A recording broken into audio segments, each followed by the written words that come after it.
नमस्कार दोस्तों, मेरा नाम है अजय शुक्ले। आप सभी को वेलकम मेरे यूट्यूब चैनल पर। आज हम पढ़ने वाले हैं सिंपल मैनोमीटर का एक कंसेप्ट, उसका नाम है यूट्यूब मैनोमीटर। अब देखिए, यूट्यूब मैनोमीटर इसकी इसका ये इस यूट्यूब मैनोमीटर जो है उसका डायग्राम मतलब अरेंजमेंट इसकी ऐसी होती है। अब देखिए, ये जो है ये सर्कुलर आपको दिख रहा है, ये होता है पाइप। पाइप मतलब बहुत लंबा पाइप होता है। उसके अंदर ये जो ये जो लिक्विड है वो हमने लिया है, यहाँ पर वाटर लिया है। अब देखिए, इसके अंदर जो लिक्विड है वाटर, ये पानी में बह रहा है। तो पानी जब लिक्विड पाइप के अंदर बह रहा होता है तब वो कितना प्रेशर उस पाइप पे लगाता है, इसकी कैलकुलेशन करने के लिए हमें एक अरेंजमेंट की जरूरत होती है, उसका नाम है U2। अब देखिए, ये पूरा का पूरा जो है वो ग्लास का होता है। ग्लास का क्यों होता है कि हमें दिखे, बाहर से दिखे हमें कि क्या इसमें हलचल चल रही है, राइट। अब देखिए, इस ये जो पानी है इसके अंदर का मुझे अगर प्रेशर निकालना है तो मुझे यूट्यूब जो मैनोमीटर है उसके अंदर जो हम फ्लूइड यूज कर रहे हैं मैनोमेट्रिक, वो होना चाहिए इससे ज्यादा डेंसिटी वाला। मतलब देखिए, यहाँ पर मैंने लिखा है जो मैनोमेट्रिक फ्लूइड जो होता है वो पाइप में जो फ्लूइड होता है उससे ज्यादा होता है। मैनोमेट्रिक फ्लूइड की डेंसिटी जो होती है वो ज्यादा होती है इसके फ्लूइड के कंपैरिजन में। ऐसा क्यों? क्योंकि अगर मैं इसकी बजाय पानी की जो डेंसिटी होती है वो 1000 kg पर मीटर क्यूब होती है, और उससे ज्यादा हल्का फ्लूइड अगर मैं ये जो ऑयल है ऑयल लूंगा तो क्या हो जाएगा, ये पानी के प्रेशर की वजह से क्या होगा, पूरा का पूरा बाहर निकल जाएगा। ये जो है वो फ्री टू एटमोस्फेयर होता है, ये वाला सरफेस। ये कहाँ होता है? Free to atmosphere. अगर मैं लो डेंसिटी वाला अगर फ्लूइड यूज करूंगा मैनोमेट्रिक फ्लूइड, तो क्या हो जाएगा, ये जो पानी की डेंसिटी ज्यादा है इसकी वजह से क्या होगा, डेंसिटी ज्यादा होने की वजह से इसका जो बहाव है इसको क्या करेगा, प्रेशर ज्यादा होने की वजह से ये बाहर पड़ जाएगा, ऐसे बाहर गिर जाएगा। मतलब प्रेशर ज्यादा अप्लाई हो जाएगा तो इसकी वजह से पूरा का पूरा लिक्विड बाहर गिर जाएगा। इसका कोई मीनिंग ही नहीं रहेगा। अगर मैं इससे ज्यादा अगर लेता हूं तो मैनोमेट्रिक फ्लूइड, मुझे क्या करना पड़ेगा, इसलिए मुझे क्या करना पड़ेगा, जो पानी की जो डेंसिटी है उससे ज्यादा डेंसिटी वाला फ्लूइड मुझे यहाँ पर यूज करना पड़ेगा, ताकि ये प्रेशर कितना प्रेशर अप्लाई कर रहा है इस पाइप के ऊपर और हमें पता चल जाएगा।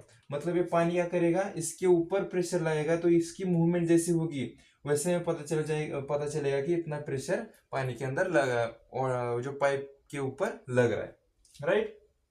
देखिए, मैंने यहाँ पर क्या लिया है, जो मैनोमेट्रिक फ्लूइड की डेंसिटी ज्यादा है पाइप की फ्लूइड के कंपैरिजन में। अब यहाँ पर जो स्पेसिफिक ग्रेविटी मतलब डेंसिटी है, स्पेसिफिक ग्रेविटी सेम है, तो स्पेसिफिक ग्रेविटी भी इसकी क्या है, ज्यादा है पाइप की फ्लूइड के कंपैरिजन में। अब देखो, हम सिलेक्शन कैसे करते हैं, कि मुझे यहाँ पर मैंने मर्क्यूरी लिए हुए, तो मर्क्यूरी ही क्यों? ओके, इससे ज्यादा भी डेंसिटी वाले होते हैं, राइट। इससे भी ज्यादा डेंसिटी होंगे ना, 1000 से भी ज्यादा हम सी वाटर ले सकते हैं, वो भी 1030 kg पर मीटर क्यूब के आसपास होता है, वो भी ले सकते हैं हम। वो क्यों नहीं लिया? मिल्क भी ले सकते हैं, वो क्यों नहीं लिया? क्योंकि यहाँ पर देखिए, अगर हमें हाई प्रेशर मेजर करना होगा, अब पानी देखिए, पानी का बहाव ज्यादा होने की वजह से प्रेशर ज्यादा होता है। तो मुझे अगर हाई प्रेशर अगर मुझे कैलकुलेट करना है तो मुझे हाई डेंसिटी फ्लूइड जो मैनोमेट्रिक फ्लूइड है वो यूज करना पड़ेगा, बहुत ज्यादा, इसके कंपैरिजन में बहुत ज्यादा होना चाहिए। मतलब पाइप में जो फ्लूइड फ्लो हो रहा है उससे ज्यादा वो मैनोमेट्रिक फ्लूइड होना चाहिए, बहुत ज्यादा होना चाहिए। मिल्क तो कितना है, डेंसिटी ऑफ मिल्क वो कितना होता है, 1030 kg मीटर क्यूब के आसपास होता है। अब देखो, ये बहुत ज्यादा नहीं है, 30 kg पर मीटर क्यूब ज्यादा है सिर्फ, तो ये इतना वो एक कर नहीं सकता, मतलब इतना वो डिफरेंस नहीं देगा, प्रेशर इतना कैलकुलेट नहीं कर सकता वो, मतलब इतना ज्यादा प्रेशर वो बेयर नहीं कर सकता, राइट। इसकी वजह से हमें ये जो मर्क्यूरी है वो यूज करना पड़ेगा। और देखिए, लो प्रेशर, अगर मुझे लो प्रेशर भी मेजर करना है तो मुझे लो डेंसिटी वाला, मतलब अगर मुझे एयर का प्रेशर मेजर करना है तो मुझे लो डेंसिटी वाला, मैं मैनोमीटर फ्लूइड यूज ही नहीं करूंगा। मतलब लो डेंसिटी मतलब अगर लो प्रेशर मेजर करना है, मुझे 800 ग्राम का है ऑयल के अंदर जो प्रेशर है वो मुझे निकालना होगा, तो मैं एक लो प्रेशर वाला मैं यूज करूंगा, या मर्क्यूरी ज्यादातर हम यूजुअली मर्क्यूरी यूज करते हैं सभी के लिए। अब मर्क्यूरी ही क्यों यूज करें? क्योंकि मर्क्यूरी ही क्यों, एक तो डेंसिटी ज्यादा होने की वजह से हमें यूज करते हैं, दूसरी बात क्योंकि इसका सबसे ज्यादा इंपॉर्टेंस इसके इसके सबसे ज्यादा कैरेक्टरिस्टिक्स है, वो एक पॉइंट है इसका कि मर्क्यूरी जो मेल्टिंग पॉइंट होता है, मेल्टिंग पॉइंट देखिए, मेल्टिंग पॉइंट होता है -39 डिग्री सेल्सियस, -38.7 होता है, बट हम अप्रोक्सीमेटली 39 डिग्री सेल्सियस लेते हैं। मतलब ये इतने कम टेम्परेचर में ये मेल्ट होता है। और इसका जो बॉइलिंग पॉइंट होता है, मतलब उबालता कब है ये बॉइलिंग पॉइंट, ये -357 डिग्री से सॉरी माइनस नॉट माइनस, ये इतने को प्लस 357 डिग्री सेल्सियस पे उबलता है, मतलब वहां पर इवापोरेट होता है ये बॉइलिंग पॉइंट पे। देखिए मेल्टिंग पॉइंट मतलब ये पिघलता बहुत जल्दी, माइनस टेम्परेचर पिघलता है, और उबलता कब है 357 डिग्री सेल्सियस पे। अब इसके अंदर जो वेपर, इस उबलने की वजह से जो वेपर्स, अब इतना तो टेम्परेचर हम नहीं जा सकते, पानी का टेम्परेचर कितना हो सकता है ज्यादा से ज्यादा 100 डिग्री सेल्सियस, राइट, इतना जाएगा नहीं, तो इस पानी की टेम्परेचर की वजह से इसमें कुछ फर्क नहीं आएगा, तो इसी वजह से हम मर्क्यूरी का यूज करते हैं। ओके, समझ में आ गया आपको बात? अब आते हैं इसके मेन कंसेप्ट पे। प्रेशर निकालना है ना, इस पूरे इसके अंदर हम क्या कर रहे हैं, प्रेशर निकालना है हमें। अरेंजमेंट आपको पता चल गई, एक ग्लास का होता है, यूट्यूब दिया, यू शेप दिया, इसलिए हम यूट्यूब मैनोमीटर कहते हैं, और इसे पाइप में फिट किया गया साइड से। ओके तो देखिए हमें प्रेशर मेजर करना है। अब प्रेशर हम कैसे मेजर करते हैं इसके अंदर, तो इसका फॉर्मूला क्या है, pressure is equal to formula क्या है, rho G H. Okay, standard formula है हमारा रो जी एच। अब देखो, और दूसरी लैंग्वेज में भी yes, rho G H. Okay, specific gravity, और यहां पर देखिए मैंने यहाँ पर स्पेसिफिक ग्रेविटी ली जरूर है, यहाँ पर मैं भूल गया था, स्पेसिफिक ग्रेविटी ली जरूर है, बट यहाँ पर जो डेंसिटी होती है, यहाँ पर जो देखिए, हम मैं जरा इसके खुल के लिखता हूँ, P is equal to rho density of fluid, ये जो फ्लूइड होता है जिसका हम प्रेशर मेजर कर रहे हैं उसका फ्लूइड होता है ये fluid. Okay, density of fluid, वो फ्लूइड का, और G इंटू एस तो आपको पता है। अगर मैं स्पेसिफिक ग्रेविटी का यहाँ पर कंसेप्ट लगाऊं, स्पेसिफिक ग्रेविटी लूं, तो yes into density of water आता है, इंटू जी इंटू एच। देखिए यहाँ पर बहुत सारे भूल जाते हैं कि डेंसिटी ऑफ वाटर, यहाँ पर क्या करते हैं स्पेसिफिक ग्रेविटी भी उसकी और डेंसिटी ऑफ उसी फ्लूइड की जी इंटू एच लेते हैं, ऐसा नहीं है। यहाँ पर देखिए हमें एक एक, अगर मुझे स्पेसिफिक ग्रेविटी के टर्म में अगर मुझे प्रेशर की वैल्यू निकालनी है, प्रेशर निकालना, तो यहाँ पर डेंसिटी ऑफ वाटर होता है। ओके, और यहाँ पर जो होता है डेंसिटी ऑफ फ्लूइड होता है, जिसका हम कैलकुलेट करते हैं। ओके, यहाँ पर जो स्पेसिफिक ग्रेविटी जिस फ्लूइड का हमें प्रेशर निकालना है उसकी, और यहाँ पर डेंसिटी ऑफ वाटर, ये बहुत इंपॉर्टेंट फॉर्मूला है, ये सभी जगह हमें जो ईएससी प्रीलिम्स में होता है, हम बहुत सी जगह पर हम इसका यूज करते हैं, ईएससी प्रीलिम्स में पूछा जाता है। ओके, और देखिए हमें प्रेशर मेजर करना है। अब इस फ्लूइड के अंदर, इस पाइप के अंदर जो फ्लूइड है, फ्लूइड के जो पाइप के अंदर जो फ्लूइड होता है, हम उसका उस प्रेशर का नाम क्या होता है, उस प्रेशर का नाम होता है गेज प्रेशर। जब भी हम फ्लूइड के अंदर पाइप के अंदर या किसी फ्लूइड के अंदर प्रेशर मेजर कर रहे हैं किसी पॉइंट पे, तो उस प्रेशर का नाम होता है gauge pressure. Okay, P gauge pressure, gauge pressure, okay, P gauge. अब देखिए इस पानी के अंदर जो गेज प्रेशर है उसका नाम क्या है, पीए।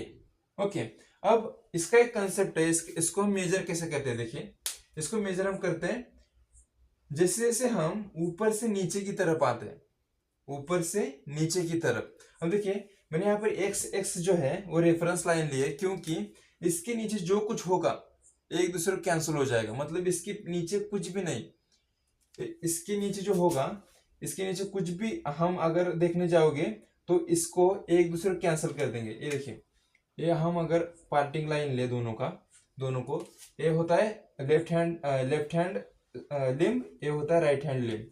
अगर मैं इसका और इसका कैलकुलेशन कर दूं तो एक दूसरे को कैंसिल हो जाते हैं रेफरेंस लाइन के नीचे। और रेफरेंस लाइन कहाँ लेनी है? रेफरेंस लाइन लेनी है जहां से मैनोमेट्रिक फ्लूइड शुरू होता है, जहां से lower level of the manometric fluid. Okay, समझ में आ गया? लोअर लेवल मतलब मैनोमेट्रिक फ्लूइड जहां नीचे सबसे ज्यादा खत्म होता है, सबसे ज्यादा कहां पर है? नीचे, यहां पर है, और वो खत्म हो रहा है, तो उसे हम रेफरेंस लाइन लेते हैं वहां से। ओके, समझ में आ गए? अब देखिए यहाँ पर पी ए। ओके, यहाँ पर इसका गेज प्रेशर क्या होगा? P A. अब जैसे जैसे मैं नीचे आता हूं, जैसे जैसे मैं नीचे आ रहा हूं, वैसे वैसे प्रेशर क्या हो रहा है? बढ़ रहा है। प्रेशर क्या हो रहा है? देखिए, पास्कल्स लॉ क्या कहता है, हाइड्रोस्टैटिक लॉ क्या कहता है कि जैसे जैसे आप डेप्थ पे जाओगे आपका प्रेशर बढ़ता चला जाएगा। यहाँ पर भी वही हो रहा है, जैसे जैसे आप ऊपर से नीचे आओगे तो प्रेशर की वैल्यू प्लस में होगी, मतलब पॉजिटिव में होगी, राइट? पॉजिटिव होगी ना, प्लस क्या होगी? पॉजिटिव में। इसकी अगर मुझे पी लिखना है तो क्या कैसे लिखता हूँ, कैसे लिख सकता हूँ मैं? P1। ओके, P1 लिखता हूँ आपको समझने के लिए सिर्फ पहले, PA P1। ओके, इसके अंदर जो P1 होगा, और यहाँ पर तो एक दूसरे को कैंसिल कर रहे हैं, और यहाँ पर क्या कितना होगा इस मैनोमेट्रिक फ्लूइड की वजह से? वो होगा P2। बट देखिए मैंने क्या कहा था, जैसे जैसे नीचे आ रहे प्रेशर बढ़ रहा है, अब जैसे जैसे ऊपर जाएंगे प्रेशर घटेगा, मतलब निगेटिव में आएगा, तो प्रेशर निगेटिव में चला गया। P2 इज इक्वल टू, और हमारे पास बचा के सिर्फ पी एटमोस्फेयर, और पी एटमोस्फेयर जब हम गैस प्रेशर मेजर कर रहे होते हैं तब एटमोस्फेरिक प्रेशर 0 माना जाता है। ओके, देखिए ये सबसे बहुत इंपॉर्टेंट पॉइंट है। जब हम गेज प्रेशर कैलकुलेट करते हैं तब एटमॉस्फेरिक प्रेशर जो होता है उसे हम 0 कंसिडर करते हैं। ओके, तो इसलिए हम एटमॉस्फेरिक प्रेशर हम नहीं ले रहे, इसलिए हम क्या कहते हैं? 0। इसके आगे तो कुछ बचा ही नहीं है, 0 हो जाएगा। अब देखिए माइनस, यहाँ पर माइनस है, यहाँ पर क्या हो जाएगा? पॉजिटिव हो जाएगा। P A plus P2 is equal to P1 is equal to P2। Okay, ये आ गया। अब हम इसकी वैल्यू लिख देते हैं। अब देखो यहां से हम एक बात पता चली इस कंसेप्ट से, देखिए इस फॉर्मूले से, कि left hand limb is equal to right hand limb. मतलब जो राइट हैंड लिम्ब में जो प्रेशर है, ये including this A point P A plus ये जो P1 है, इसके अंदर जो प्रेशर है ए वाला इज इक्वल टू क्या हो गया? P2 हो गया। मतलब लेफ्ट हैंड लिम्ब में जो प्रेशर होगा वो राइट हैंड लिम्ब के इक्वल होगा, इसका और इसका सेम टू सेम हो जाएगा। अब देखिए P2, पी लिखता हूं प्लस P1 क्या लिख सकता हूं? ρ1 GH1 is equal to P2 क्या लिख सकता हूं? ρ2 GH2। ओके, समझ में आ गया आपको बात कि P is equal to ρ1 GH1 is equal to ρ2 GH2। अब आपको इसकी वैल्यू पता होगी, आपके जो आपको जब न्यूमेरिकल दिया होगा, प्रॉब्लम दिया होगा, उस टाइम आपको एक वैल्यू दी होगी। सिर्फ आपको क्या करना है? आपको निकालना क्या है? गेज प्रेशर PA निकालना है, राइट? तो ρ2 GH2 माइनस ρ1 GH1। ओके, तो आपको सिर्फ यहाँ पर वैल्यू पुट करनी है density of manometric fluid G into H2, जिसकी इसकी वैल्यू है H2। ओके, अब H को हम क्या कहते हैं? इसको कहते हैं हम प्रेशर हेड कहते हैं। यूजुअली हम अगर फ्लूइड मैकेनिक्स में अगर आपने कहीं आई थिंक फ्लो मेजरमेंट में आपने देखा होगा तो वहां पर हम सिर्फ इसकी बात करते हैं, प्रेशर हेड की। ओके, तो H को हम कहते हैं pressure head, ρ2 density of mercury है, जी तो आपको पता है।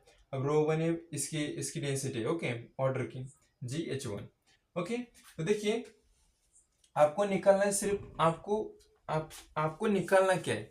यही आपको निकालना है, सिर्फ जो पानी के अंदर जो प्रेशर है उसको निकालना है आपको। ओके, तो इसकी इज इक्वल टू क्या होगा? PA is equal to ρ GH2 minus ρ1 GH1। Okay, this was all about the manometric fluid.